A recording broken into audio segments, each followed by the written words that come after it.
It's crazy that we aren't teaching our kids this way in school. Yeah. Parker is, he's in grade 7 now. I know. And the stuff that we've learned and the things that we're accomplishing and the confidence that he's feeling with the tools that you've given him, we haven't been able to find till now. So the fact that we're not teaching all of the kids this simplistic way of learning is mind-blowing to me.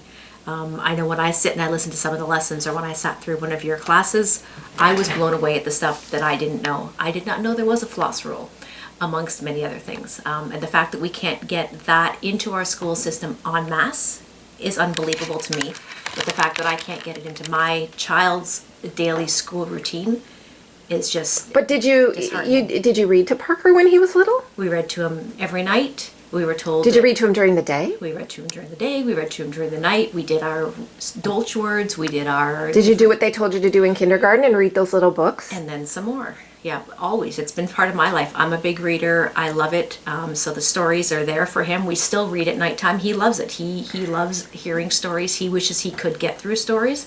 But the fact that he can't recognize some of the simple words that he's just read 4 lines ago is unbelievable. And it's until working with you, it made us feel as failures. It was super disheartening for him, and it still is, because he knows that it's there. He's super bright, he's intelligent, and it breaks my heart, the stuff that he has to go through to get to where the average children are kind of just being expected. But he can read, so it kind of psychs them out, right? It psychs out the teachers.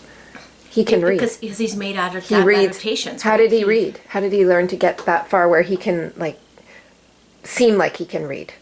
But he can't really, because as soon as he gets stuck on a word that he hasn't already memorized, Yep, he can't do jumps it. it, and then he makes up things that kind of go along with that, or he just skips words. He's figured out how to make it work for him, and he's figured out how to make the teachers kind of buy into what he's doing, or the avoidance techniques, or I need to get a drink, and then it's easier for them just to let him kind of go on as he's doing.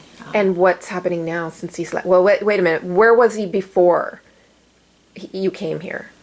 Like, how was he feeling? How was he doing? Disheartened. He was didn't want to go to school. He's got the upset stomach sometimes. He still, school isn't a big thing for him. He doesn't like it because it is frustrating for him, because everything that he's doing at the levels that he's in right now involves reading. And some of this information that you've given me to read, us to take a look at with regards to dyslexia and how it affects not only the literacy component, which is what I always associated with, but how it affects his ability to comprehend math and numbers, the numeracy and that kind of stuff. It's all a big package that if we had this recognized when he was in the earlier years, or if he had this type of lesson planning done for him, I think we would have been well ahead of the game. I'm now coming here on my downtime to try to get some of that knowledge from you that I can then take back to him, because we What's aren't happening getting it right now? elsewhere. So he's in grade 7, and what's happening? Is he He's in being grade- pulled for resource? He's in grade 7 right now, and he's getting minimal resources. They're trying with what they have for abilities, but they don't understand this. And we've gone through the process. I would love to get you into the school to do that. At this point in time, they're not capable of doing that. So this works for us, and that's why I'm here. What does Parker think it worked? The things Parker that we knows did that- in the fall? Parker knows that it works. We haven't seen you for 6 weeks, something along those lines, and we're still trying to keep up with it, but I know that I'm not doing it as well as you do it. And when he knew that I was coming here to see you today, he sent the big hug to you, because he does miss you, and he does know that the work that you had him doing, which wasn't easy for him, he didn't always like coming to see you, and I know that he's difficult, but he knows that it works. And I look at him and I look at the confidence that he has now that he didn't have before, with just reading simple things at home, that I just say, can you read that? Can you read these instructions for me? Because I'm trying to figure it out too. Or things that he's doing in the classroom that he will voluntarily read that he wouldn't have done before. It works. Makes me sad inside. Yeah. It's been a long haul. See, I think what I hear is the parents aren't doing enough at home. They're not reading with their children. Some children just can't learn. Do you think he's just one of those kids who just can't learn? No, he's super bright. He could do anything that he kind of puts his mind to, but it's hard for him to put his mind to something that he struggles so much with. And he knows how important reading is, and he tries and he tries and he tries, and it's just not an easy thing for him. Look, now you are making me cry. Because it is. You are one out of, I get is. this weekly, I am taping you because I get this this conversation with families weekly, and people don't understand how much it hurts the family, Yeah. how much it hurts the children to not have this information. It is hard.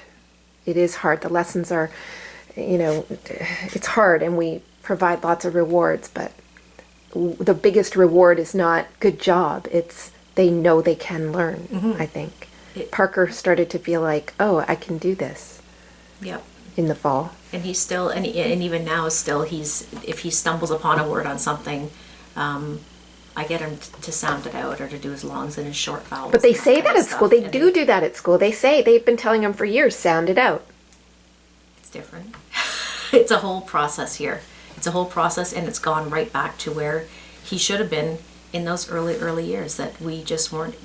When I look at the stuff that you're doing with him, and I'm blown away that I don't know half of these rules and half of these things, and I think how simple that is to put in place for all of the kids. Way back in grade 1. In kindergarten, grade 1, grade 2, all of those, instead of doing it the way they're doing, to do it this way, everybody would benefit from it. What was his kindergarten report card like? No, I can't remember that stuff. It was all the way through his schooling. I remember. Did they flag him? Did they say, oh, he's struggling? Like, did you know? It's going to come. Yes, It's going to come when along. He hits story. Grade 1, it's going to click. Right. When he hits grade 2, it's just going to snap because he's a boy. Okay. When he's 8, you're really going to see the reading come right along. You're going to see all of this just kind of magically happen. And inside your heart, you believe that. Inside your heart, you also know that that's not the case. We went and we had him assessed, and they assessed him, and he's on the IEP, and they assessed him with learning struggles and difficulties. But it still doesn't help him get the base blocks of what he needs to do to move forward. Yeah. So we can put him on the modified learning, or we can do all that stuff, but it's not helping him. No, he's get in to grade where 7. He's had that since grade 1, an No, IEP? since grade 3? Probably grade 3. So he's had grade 3, grade 4, grade 5, grade 6, and he's in the middle of grade 7, and we're still not reading. Not confident. He should be able to read and write. Yeah. So At grade level, every child can. And the struggles are that everything now at this level is, here's your math question, but it comes with a story that you have to pull out that information. And he's still struggling with the stories. How is he to pull out the information? He told me he just sits there and shrugs his shoulders and stares at it. Yeah. And the report from school, is it, what do they think's going on? He's not trying? Part of it is that he's focused. We just had a meeting with the teachers today, and it's not that they don't care, because they do, but it's they don't get it, and they don't have the ability to. What aren't they getting? They don't get what his struggles are. It's not his choice to be being difficult. He would much rather just be sitting there like the other kids and just understanding it.